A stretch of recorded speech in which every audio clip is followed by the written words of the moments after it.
बच्चों आपका पुनः स्वागत है। आज हम लोग करने वाले हैं कक्षा 8वीं 8th ग्रेड अभ्यास पुस्तिका में संस्कृत का कंप्लीट सॉल्यूशन। इसके पहले आपने देखा होगा पूरे वीडियो हमने अपलोड कर दिए हैं।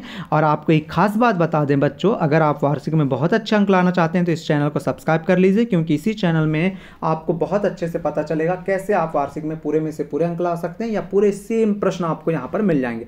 आपने अर्धवार्षिक में तो देख ही लिया होगा, आपको पूरा कंप्लीट सॉल्यूशन और सेम प्रश्न इसी वीडियो में या इसी चैनल में मिले थे, है ना। तो चलिए हम लोग आज का स्टार्ट करते हैं। हमारा एकादश पाठ है, मतलब 11 पाठ है सुभाषितानी के ऊपर।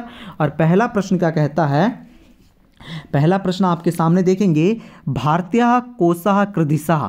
तो भारतीय कोश जो है वो कैसा है, तो यहाँ पर क्या जाएगा उत्तर में बच्चों, अपूर्णः। अगला प्रश्न है, अगला प्रश्न देखो, उदय काले सूर्यस्य वर्णः कथं भवति। तो जो उदय काले मतलब कि जब सूर्य उगता है उस समय की बात कर रहे हैं यहाँ।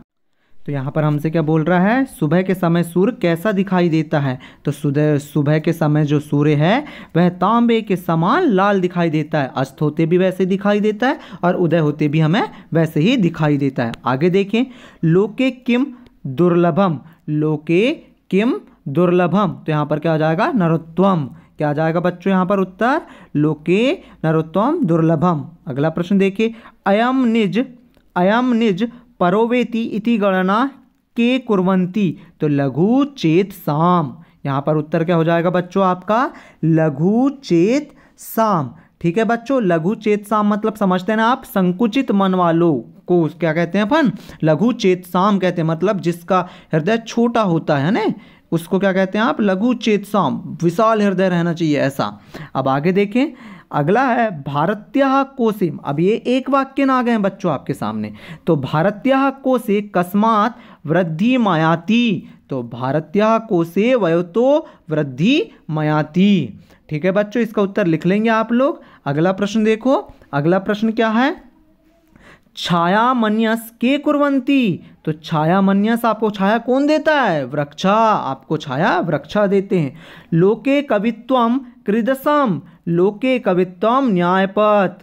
अर्थात लोक में जो भी हैं कवि वो हमेशा न्याय के पथ में ही चलते हैं, ये तो आप भी जानते हैं। अगला है, धीरः कुत्र न प्रविचलन्ति। तो धीरः न्याय पथ ना प्रविचलन्ति। ठीक है, जो बहुत ही शांत स्वभाव के जो व्यक्ति रहते हैं कभी भी अपने पथ से विचलित नहीं होते हैं बच्चों। आप भी अपने आप को बिल्कुल एक शांत रूप में बनाए रखें। अगला है, केन बिना भारतम भारतम नाही। तो बिना वेदम विना गीतम विना रामायणी कथाम। मतलब बिना वेद के, बिना गीता के और ना ही बिना रामायण के बोलने से, बिना कवि कालिदासम भारतम भारतम नाही, ना ही कालिदास के भारत भारत नहीं है।